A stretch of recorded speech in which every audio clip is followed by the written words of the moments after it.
Emma and Leo went deep into the forest to spend a quiet night in a small wooden cabin. The air was cold and the forest was silent. At first, everything was peaceful. They made a fire, made tea, and played cards. But when the clock hit midnight, something changed. Emma heard a sound outside, a quiet crack of a branch. Maybe it's a deer. Leo said with a smile. But suddenly, Leo was gone. His coat was still near the door. His shoes were there, but Leo was not. Emma looked everywhere, in the cabin and in the forest. But it was like he disappeared. Scared, she came back to the cabin.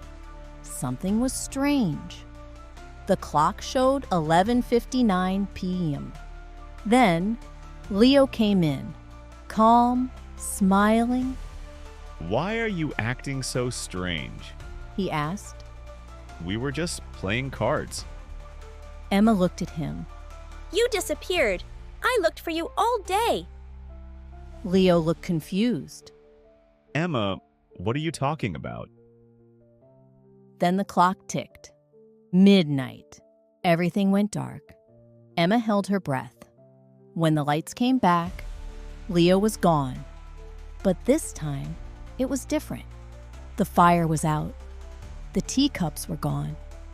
Even the cards disappeared. The cabin looked old, full of dust and spider webs, like nobody lived there for years.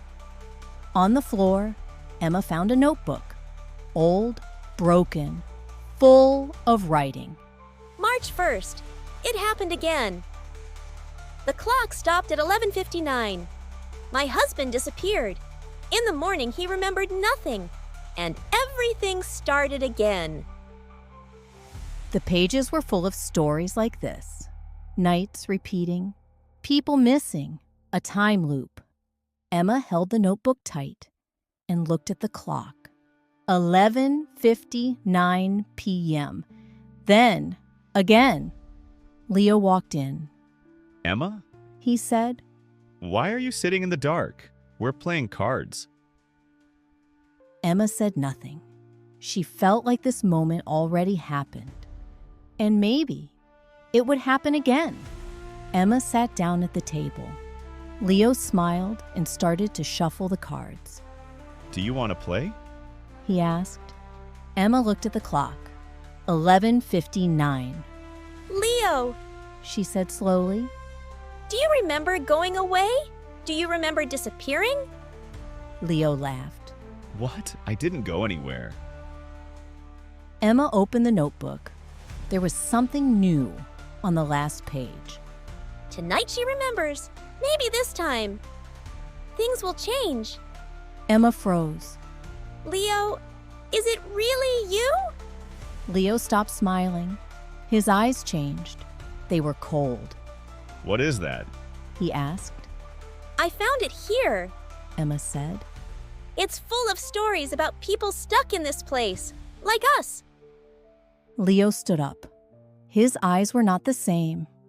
Emma? He said in a voice that was not his. You should not have read that book. The clock ticked.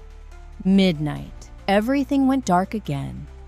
But this time, the clock did not restart. The hands stopped. Time was frozen.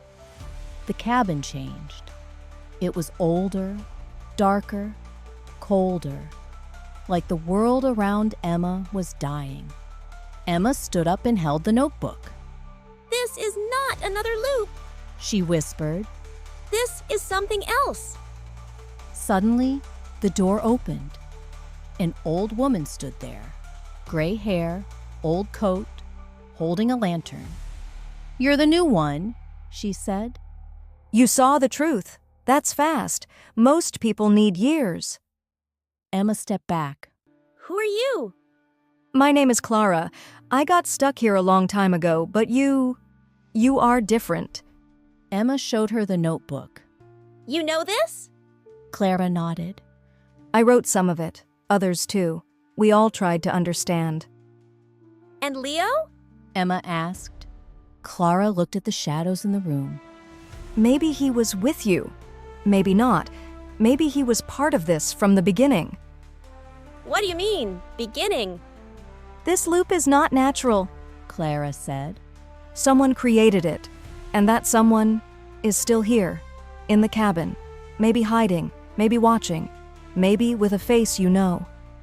Emma felt a cold shiver down her back. Clara whispered, If you want the truth, we must go to the basement. That's where it begins and ends. The basement was cold and dark. The stone walls took the light from the lantern. Emma walked slowly. Clara stayed upstairs. You must go alone, She said. I never did.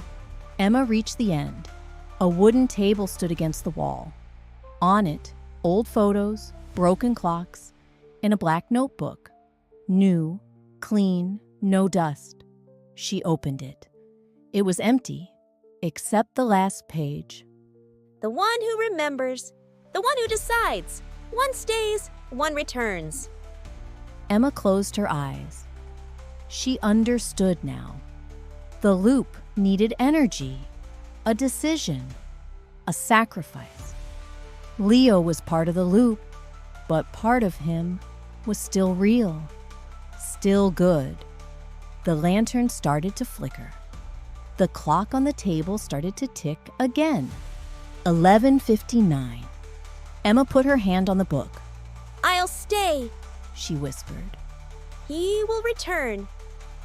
Then came the dark. Morning. Emma woke up near the forest. Leo was sleeping beside her. The cabin was gone. Only grass, wind, and birds. Emma sat up. Her head hurt. Her heart beat fast. Leo opened his eyes and looked around. Where are we? He asked. I don't know. Emma said. They looked at each other. Something was missing, but they didn't know what. No notebook, no clock, no memories. Only a new day.